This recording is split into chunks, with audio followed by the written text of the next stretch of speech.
My mother-in-law tried to force a divorce.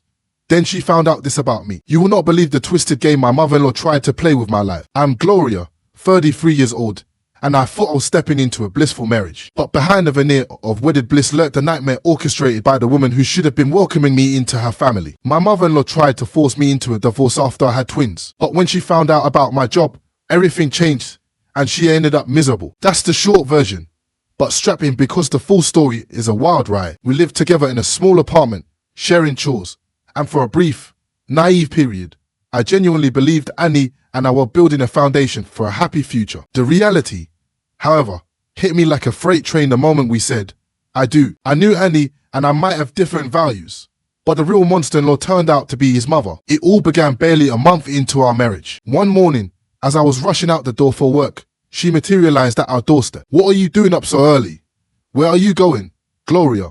Her tone dripped with suspicion and thinly veiled disapproval. When I told her I was heading to work, she actually scoffed in disbelief. You're married now. What are you thinking? Go back to bed, Annie. Ever the coward, mumbled something unintelligible and then evaporated, leaving me to face her wrath alone. I was utterly dumbfounded, but I told her I was going to be late. Are you serious? She snapped. You're a wife now. Your duty is to stay home and support your husband. Trust him to take care of things. She kept cutting me off, a relentless barrage of antiquated expectations. Desperate, I finally managed to say, I'm sorry, but I really have to go. Please just use the key and put it in the mailbox when you leave. Reluctantly, she snatched the key and I escaped to work, a sense of unease gnawing at me. Letting her stay in our apartment that day was a monumental mistake. When I returned from work, she was still there, perched on the sofa like a malevolent queen. The moment I stepped inside, she barked, sit down. A full-blown lecture about wifely duties and the impending collapse of our family ensued. Andy, of course, showed up halfway through, but the damage was already done. She turned on him, screeching, you're the husband.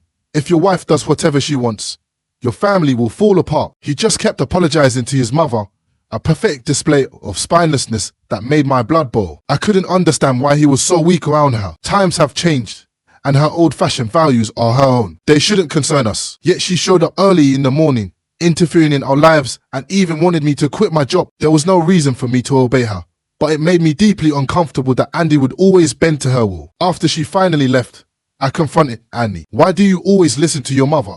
She's just forcing her idea of a perfect family on us. It's not right to be controlled like this. But Andy, seemingly permanently stuck in childhood, whined, I'm sorry, but I can't resist when she insists. Can't you just do what mom says? Just this once. That's impossible. You know how important my job is. Next time your mother comes over, I won't let her into the house. His response was infuriating. You can't do that. Mom will get angry and blame me for not being able to control my wife. His words ignited a fresh wave of anger within me. Isn't it true? We're in this mess because you never stand up to your mother. I begged him to talk to his father, to get them to reason with her. But he just shrugged. Mom doesn't listen to that either. See, don't you see that your mother is full of contradictions? She said that if a wife does whatever she wants, a family will fall apart. But she's the one actually causing the family to break down. That's when my normally passive husband actually glared at me. Don't speak badly about my mom, I shot back. If you can stand up to me like that, I hope you show some strength in front of your mother too. But deep down, I knew I had made my choice and I married Andy, and despite everything, I still loved him. So I decided to try harder to get along with his mother, an effort that proved to be an exercise in futility. Before Annie, my boyfriends had been bossy and controlling. Those bad experiences made me believe Annie, who was quiet and gentle, would make me happy. But in reality, he was too passive and unreliable, and this became a major problem. Still, fueled by naive optimism, I thought I could change the situation. I asked her to look around the house and said, what do you think? I'm doing a good job with the housework, aren't I? Is there anything more I need to do? She made a frustrated face and replied, isn't Annie helping you? Then she glared at Annie and he turned pale, shaking his head frantically. He had never lied to his mother, so she believed everything he said. In reality, I did make Annie help with the housework, but we kept it a secret from her, knowing her disapproval would be nuclear. My mother-in-law doesn't seem to notice at all. However, when we first got married, I took it upon myself to teach Annie how to do housework. As she put on her shoes to leave, she muttered with a frustrated glare, even if it's fine now, it won't last. I'll get proof. I swear. I thought to myself, she's so pairs. I planned to just continue with our way of doing things, but my mother-in-law still showed up randomly every week, being a constant nuisance. Hey, this corner is too dusty. You're not doing enough housework because you're working. Quit your job and take care of the house. This went on for 2 years. I was getting tired of this marriage. It was stressful having her come over to check on the housework, and it was driving me crazy. One day, she came over as usual and started going through the fridge. You don't have anything in here. You can't even cook a decent meal for Andy. Quit your job already. Just then, Andy came home, carrying big shopping bags in both hands. The timing couldn't have been worse. My mother-in-law was shocked to see him and immediately made a fuss. My God, Gloria, what were you thinking? Making your husband help with the housework? I reply, with all due respect, this is normal nowadays. Families with old-fashioned ideas like yours are becoming less common. My mother-in-law's face turned red, and she started yelling, you do whatever you want to mess everything up. It's disgusting. And you too, Andy. Why do you let her do this? Andy's face turned pale. He put the shopping bags on the floor, rolled his shoulders and stayed silent. I thought he was really pathetic. I then spoke back to my mother-in-law with a strong tone. I've been thinking about this for a long time. But isn't this behavior rude? Andy and I are equals in this marriage. We treat each other with respect and have decided not to place the burden on either side. I will continue to work even if we have children. Then, with a blank expression on my face, I told her the truth. I'm going back to work after my maternity leave. She gasped in shock. You're not just saying that to surprise me, are you? I'm not. Also, after I return to work, Andy is going to quit his job. We've decided that he will become a full-time stay-at-home father. What nonsense are you talking about? You're a mother, and you don't want to raise your own children.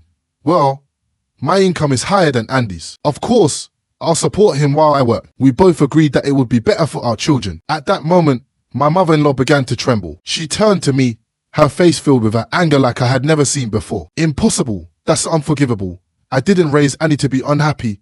I will make sure he divorces you for sure, she shouted before storming out of the apartment as if she were running away. When Andy came home from work, he had a grim look on his face. Mom was so annoying. She called me while I was at work, saying what we decided was wrong. I don't know what she'll do. She might do something crazy. Gloria, why don't you go back to your parents' house for a while and have the twins there? It was rare for Andy to suggest something. Even when he proposed to me, I remember how he shoved my engagement ring while trembling and couldn't even say, will you marry me? I appreciated it as kindness and said, all right, I'll take your advice and do that. I told my parents about the situation and decided to have the babies in my hometown. While I was there, I called Andy every day. I remember the time when Andy and I were dating. We didn't see each other very often, so we used to call each other just like this. Even though things were tense, my mother-in-law was still furious and even showed up with divorce papers. But Andy reassured her that he would never divorce me. He even made another suggestion that helped me feel more at ease. It was an incredibly tough time, but Andy held my hand and kept my spirits up the whole way. Eventually, I gave birth to our baby girls, and he stayed at my parents' house with me until things settled down. After a while, he returned to our apartment on his own. Not long after, I received a phone call from my mother-in-law. Hello, Gloria. Only Andy came back, and he didn't say anything about you. You're not planning to come back here, are you? I'm coming home tomorrow with the babies. No, don't come back. I don't want to see your face. You and Andy are getting a divorce anyway. Why don't you just stay with your parents? And he went there to talk about the divorce, she said. I chuckled and responded, please don't worry, but I don't think Andy will be seeing you anymore. There was a brief pause before she replied, what are you talking about? Haven't you heard from Andy? It means that you and Andy are no longer mother and son. He went back to the apartment first to pack. We're moving out tomorrow. Have you noticed any moving boxes? I haven't seen anything like that. The room looks clean, but that's because Andy works so hard to clean it, she said, sounding confused. Then I finally heard Andy's voice in the background, as if the call was on speaker. His voice became clearer. Sorry, Gloria. I didn't expect Mom to call you. It's okay. Don't worry about it. I said, how's the packing going? Yeah, almost done. I thought it would be troublesome if Mom came and made a fuss, so I sealed the boxes and closed them up. Wow, that's great, I said. I'm sorry I made you do all that. As we were talking, my mother-in-law suddenly started yelling. What the hell are you talking about?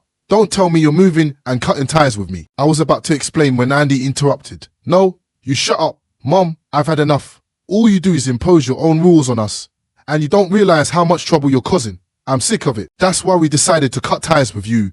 And when did you even make a duplicate key without our permission? Give it to me so I can return it to the management company. Andy's words stung his mother. What? Annie?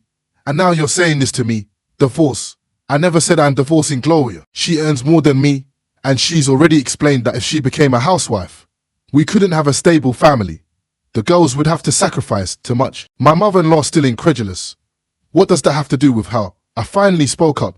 You know, I didn't tell you because I knew you'd make a big fuss. I work for my brother's company, and I am supposed to take over his company. You mean the woman will be the president? Incredulous. Yes, the president, I confirm. But for now, I'm more focused on supporting the company. I'll return to work after my maternity leave. I think we've talked about this before. You know, I had told her this during our wedding planning. My mother-in-law was stunned into silence and didn't know how to respond for a long time. Then Andy spoke. Oh, by the way, Barry works for Gloria's brother's company. With your attitude, what do you think will happen to him? Barry is Andy's second brother and a sales manager at my brother's company. I have met Barry at the wedding and found out he was Andy's brother. My mother-in-law's voice trembled as she said, "Oh my God, I'm so sorry. I didn't know. Please don't fire Barry. He's struggling with 3 kids right now." I almost left. No, I can't just fire an employee because of a threat. But really, please stop interfering in our family while we're cutting ties with you anyway. She said. The next day, my parents dropped me off at our new house with the twins. The movers had already finished setting up the furniture and unpacking the boxes. Shortly after, my father-in-law arrived. After Andy cut off contact with my mother-in-law, my father-in-law decided to distance himself from her as well. My mother-in-law's old-fashioned values that affected not just Andy, but also my father-in-law and his 2 brothers. Andy, who had always been the quietest and most obedient to his mother, finally stood up to her. One by one, the sons declared their separation from her. My father-in-law also left the house and is now preparing for divorce with a lawyer. My mother-in-law has been abandoned by all her family members. Andy quit his job and has been dedicated to taking care of the twins while I continue to work hard every day, considering our children's future expenses. No matter what anyone says, I will respect the decision Annie and I made as a couple. We are committed to building our own happy family. So, Reddit, after hearing my story, do you think I handled this situation correctly? Was cutting off contact the only option? Or could I have done something differently? Was I right to prioritize my career and our family's future, even if it went against traditional expectations? I'm eager to hear your thoughts and opinions on the choices I made. And any advice you have based on your own experiences is greatly appreciated. Please share your honest feedback as it helps me understand if I navigate this challenging family dynamic in the best way possible.